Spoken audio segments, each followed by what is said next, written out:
안녕하세요. 혈당 챔피언 여러분. 오늘은 의사도 모르는 10가지 혈당 관리 비법을 알려드리겠습니다.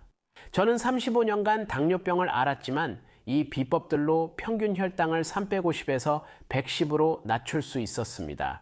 그리고 제 HbA1c 수치가 13.3에서 5.5로 내려갔습니다. 이 수치는 최근 검사 결과입니다. 저는 의사가 아님을 먼저 알려드립니다. 항상 어떤 의료 조언이든 반드시 의료 전문가와 상담하시기 바랍니다. 이제 여러분의 의사가 아마 말해주지 않았을 혈당 관리 비법 10번부터 시작하겠습니다. 알다시피 의사들은 많은 분야에서 훌륭하지만 영양 전문가는 아닙니다. 의사들은 음식이 혈당과 인슐린 민감성에 미치는 영향을 완전히 알지 못할 수 있습니다. 당신이 1형 당뇨병, 2형 당뇨병, 당뇨병 전 단계 또는 다른 어떤 형태의 당뇨병을 가지고 있든 아니면 완전히 건강한 사람이든 상관없습니다. 우리는 모두 한 가지 공통점이 있습니다. 우리가 탄수화물을 먹을 때마다 혈당이 올라간다는 점이죠. 이건 완전히 자연스러운 현상입니다. 하지만 모든 탄수화물이 똑같이 만들어진 것은 아니라는 사실 알고 계셨나요? 탄수화물마다 혈당에 미치는 영향이 다릅니다. 저는 좋은 탄수화물과 나쁜 탄수화물에 대해 말하고 있습니다. 예로 라즈베리와 오렌지는 소량만 먹어도 각각 12g의 탄수화물이 있습니다. 둘 다 건강에 좋지만 이 두 가지 중 하나가 혈당에는 더 좋습니다. 어떤 것인지 아시겠나요? 맞아요. 라즈베리입니다. 하지만 잠깐만요. 그렇다면 어떤 음식이 좋은지, 어떤 음식이 나쁜지 어떻게 알 수 있을까요? 혈당이 급격히 오르는 것과 관련해서요. 바로 혈당 지수라는 것을 살펴봐야 합니다. 예를 들어 평균적인 라즈베리의 혈당 지수는 24이고 평균적인 오렌지의 혈당 지수, 즉 GI는 35입니다.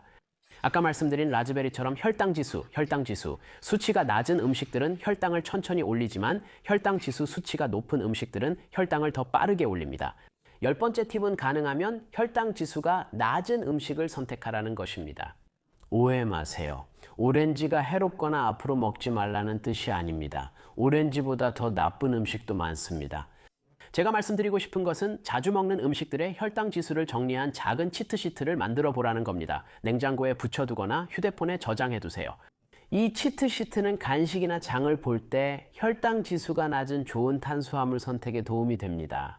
감자, 파스타, 빵 등 혈당 지수가 높은 음식을 좋아해도 걱정하지 마세요. 여전히 그런 음식을 먹으면서도 혈당이 너무 빨리 오르지 않게 할 수 있는 몇 가지 고급 요령이 있습니다. 고급 요령은 잠시 후에 알려드릴 테니 계속 시청해 주세요. 이제 의사 선생님이 언급하지 않은 혈당 관리 요령을 소개합니다. 이 방법 역시 식사 후에 발생하는 불쾌한 혈당 급증을 막는 데 도움이 되고 게다가 인슐린 저항성에도 맞서 싸우는 데 도움이 됩니다. 이 요령을 실천하면 인슐린에 더 민감해져 인슐린 사용이 효율적이고 덜 필요해집니다. 결국 이 방법은 지금 모든 사람에게 실제로 효과가 있습니다. 여러분이 먹는 음식이 인슐린 민감도에 큰 역할을 하며 다시 한번 말씀드리지만 인슐린 민감도에 있어서는 음식이 매우 중요합니다. 좋은 음식과 나쁜 음식이 있습니다. 즉석 시리얼과 통곡물 오트밀, 신선한 과일을 비교해 보세요. 몇 년 동안 매일 아침 이 두 가지 중 하나를 먹는다면 즉석 시리얼은 아마 인슐린 저항성을 높일 것이고 수제 오트밀은 인슐린 민감도를 높여줄 것입니다.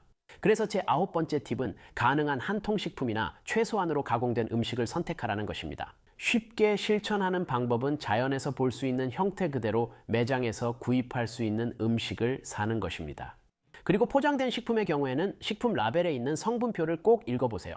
만약 성분이 너무 많고 화학물질이나 잘 모르는 단어들이 포함되어 있다면 그 음식은 아마도 초가공식품일 가능성이 높습니다. 저는 그런 음식은 피하겠습니다. 혈당 관리에는 또 다른 강력한 방법이 있습니다. 의사는 탄수화물 계산법을 잘 모를 수도 있지만 언급했을 수도 있습니다. 의사가 여러분에게 탄수화물이 혈당을 어떻게 올리는지 주의하라고 하거나 하루에 몇 그램의 탄수화물을 먹어야 하는지 말해줬을 수도 있지만 실제로 탄수화물을 제대로 세는 방법을 가르쳐준 적이 있나요? 아마도 그렇지 않았을 겁니다. 그게 참 안타까운 일인데 왜냐하면 자신이 먹는 탄수화물의 양을 정확히 아는 것이 혈당 관리에 훨씬 도움이 되기 때문입니다. 특히 인슐린에 의존하는 당뇨병 환자라면 더욱 그렇죠. 그래서 제가 올바르게 하는 방법을 보여드리겠습니다. 이건 제가 병아리콩 통조림에서 찾은 식품 라벨입니다. 이 병아리콩 한 서빙에는 총 탄수화물이 16g 들어있다는 것을 볼 수 있습니다. 하지만 여기서 탄수화물 계산이 끝나는 것은 아닙니다. 이 병아리콩 한 서빙에는 식이섬유도 5g 들어있습니다. 그리고 식이섬유는 우리 몸이 소화할 수 없는 탄수화물의 한 종류이기 때문에 혈당 수치에 영향을 주지 않습니다. 그래서 저는 이 5g의 식이섬유를 총 탄수화물에서 빼도록 하겠습니다. 이렇게 하면 1호의 제공량당 순탄수화물 11g이 나오는데 이게 우리가 실제로 신경 써야 하는 부분입니다. 이제 음식 라벨에서 1호의 제공량이 130g 약 반 컵임을 알 수 있습니다. 그래서 다음으로 우리가 고려해야 할 점은 우리가 정말로 이 병아리 콩을 반 컵만 먹을 건지 아니면 한 컵을 다 먹을 건지입니다. 만약 우리가 한 컵을 먹는다면 순탄수화물 11g을 2배로 곱해야 하니까 총 22g의 순탄수화물이 됩니다. 보시다시피 탄수화물 계산은 그렇게 간단하지 않고 때로는 약간의 계산이 필요합니다. 이제 만약 여러분의 음식이 포장되어 있지 않고 영양 성분표가 없다면 어떻게 해야 할까요? 제가 좋아하는 훌륭한 도구는 MyFitnessPal 웹사이트입니다. 이 사이트에는 수많은 음식 항목에 대한 데이터베이스가 있고 제가 아래에 그 링크를 남겨드릴게요. 오해 마세요. 혈당 관리가 저탄수화물 식단만으로 되는 건 아닙니다. 절대 그렇지 않아요. 많은 분들이 저탄수화물 식단을 하고 있고 그분들에게는 정말 잘 맞지만 당뇨병을 관리하는 유일한 방법은 절대 아닙니다. 그렇습니다. 탄수화물을 먹으면서도 혈당을 낮게 유지하는 방법이 있습니다. 이제 혈당 관리 요령 7번을 소개하겠습니다. 제 의사 선생님은 이 방법에 대해 한 번도 말씀해 주신 적이 없지만 이 방법이 혈당을 이상적인 범위로 더 자주 유지하는 데 정말 많은 도움이 됩니다. 이 요령을 실천하려면 하루를 2개의 시간대로 나눠야 합니다. 하나는 음식을 먹는 시간대이고 다른 하나는 음식을 먹지 않는 시간대입니다. 금식 시간은 12, 18, 24시간일 수 있습니다. 저는 최근 24시간 금식을 하며 저녁은 6시에 먹습니다. 그리고 다음날 저녁 6시까지 아무것도 먹지 않습니다. 그래서 7번째 요령은 시간 제한 식사, 즉 간헐적 단식입니다. 저는 이걸 매일 하진 않고 여러분도 꼭 할 필요는 없습니다. 다만 이걸 하는 이유와 저에게 효과적인 3가지 이유를 말씀드리겠습니다. 첫 번째로 저는 단식이 전반적으로 인슐린 감수성을 높이는 데 도움이 된다는 것을 알게 되었습니다. 두 번째 이유는 음식을 먹지 않는 시간 동안에는 혈당이 급격히 오르지 않기 때문에 별다른 문제 없이 훨씬 더 오랜 시간 동안 혈당을 이상적인 범위로 유지하는 것이 훨씬 더 쉬워집니다. 세 번째로 저는 인슐린에 의존하는 제1형 당뇨병 환자로 매일 기저 인슐린을 투여해야 합니다. 이론적으로 기저 인슐린 용량이 정확하다면 24시간 단식 중 혈당이 거의 직선으로 유지되어야 하며 그렇지 않으면 그건 제 기저 인슐린을 약간 조정해야 할 수도 있다는 뜻입니다. 간헐적 단식을 시도하고 싶다면 시작 전 반드시 조사하고 의료 전문가와 상담하세요. 제가 한다고 해서 너무 급하게 무리하지 마세요. 자, 이제 여러분의 의사가 아마 말해주지 않았을 또 다른 혈당 관리 비법으로 넘어가겠습니다. 우리가 이미 이야기했던 탄수화물이 보통 주목을 받죠. 하지만 식사에서 혈당에 꽤 큰 영향을 미치는 또 다른 요소가 있는데 그게 바로 단백질입니다. 단백질은 고기나 콩류 등에서 얻을 수 있고 근육 형성과 건강에 필수적입니다. 그런데 단백질도 혈당을 올릴 수 있다는 사실을 알고 계셨나요? 정말 그렇습니다. 이로 인해 혈당 조절이 한층 더 복잡해집니다. 이 그래픽에서 볼 수 있듯이 단백질은 즉시 혈당을 올리지 않고 섭취한 후 몇 시간 뒤에야 혈당을 올리게 됩니다. 6번째 팁은 접시에 단백질을 추가하라는 것입니다. 단백질은 포도당을 천천히 방출해 줍니다. 단백질을 추가하면 가장 해로운 탄수화물 위주의 식사에서 발생하는 급격한 혈당 상승을 막을 수 있습니다. 단백질을 추가하면 식사가 더 균형 잡히고 혈당도 더 안정적으로 유지됩니다. 병아리콩 식품 라벨을 보면 1회 제공량당 단백질이 5g 들어있어 꽤 좋아 보입니다. 하지만 조심해야 합니다. 탄수화물과 마찬가지로 단백질에도 좋은 단백질과 나쁜 단백질이 있기 때문입니다. 저는 개인적으로 지방이 적은 단백질을 선호합니다. 그래서 콩, 렌틸콩, 닭가슴살, 그리고 달걀, 해산물, 생선에서 찾을 수 있는 단백질 같은 것들을 좋아합니다.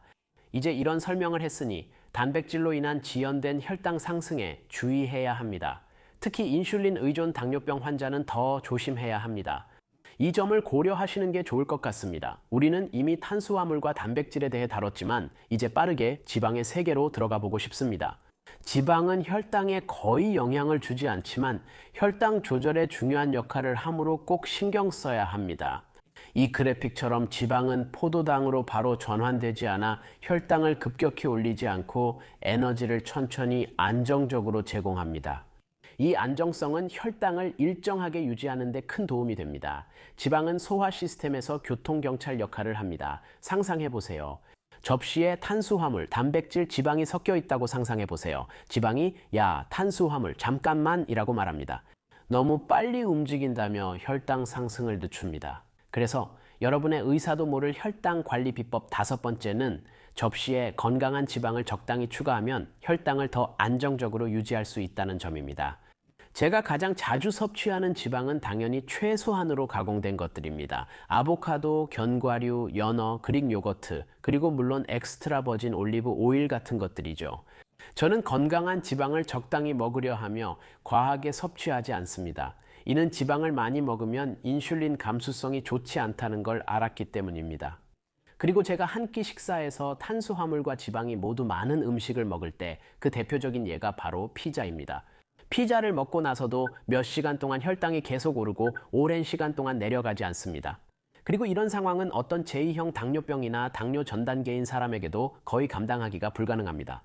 인슐린에 의존하는 당뇨병 환자인 저에게도 매우 힘든 일입니다. 외부에서 인슐린 주사는 가능하지만 타이밍을 맞추기가 어렵기 때문입니다.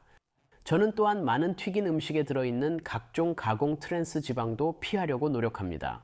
저는 포화지방이 많은 육가공품과 치즈를 많이 먹는 것도 좋아하지 않습니다. 또한 이런 음식들이 인슐린 감수성에 부정적 영향을 주는 것도 싫어합니다. 다음 혈당 관리 비법으로 넘어가 보겠습니다. 아마 여러분의 의사도 모르는 내용일 텐데요. 이제 식사의 또 다른 요소에 대해 이야기해야 합니다.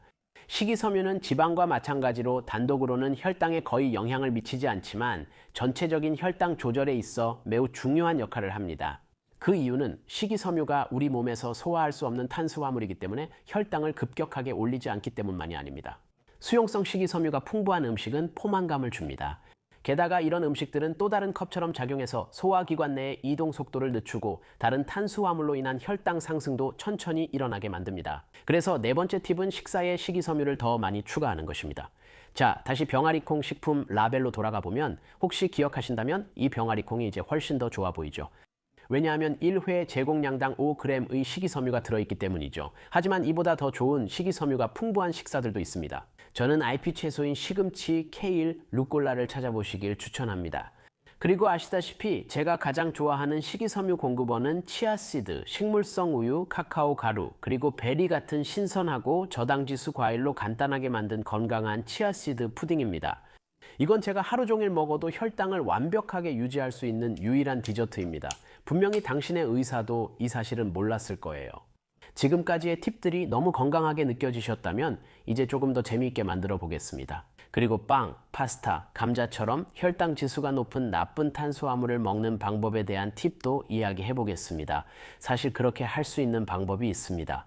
본격적으로 시작하기 전에 패트리온 커뮤니티를 운영 중임을 알려드립니다. 가입하시면 저와 1대1 대화와 보너스 콘텐츠를 이용할 수 있습니다. 저는 후원자분들의 질문에 답하고 35년간 당뇨병을 겪으며 얻은 경험과 지식을 기꺼이 나누고 있습니다. 자리는 한정되어 있고 현재 약 10자리 정도 남아 있으니 가능할 때 자유롭게 가입해 주세요. 이제 고혈당지수 음식 섭취 요령을 알려드리겠습니다. 먼저 빵입니다. 흰 빵을 냉동했다가 토스트해서 먹으면 혈당 상승을 줄일 수 있다는 연구 결과가 있습니다.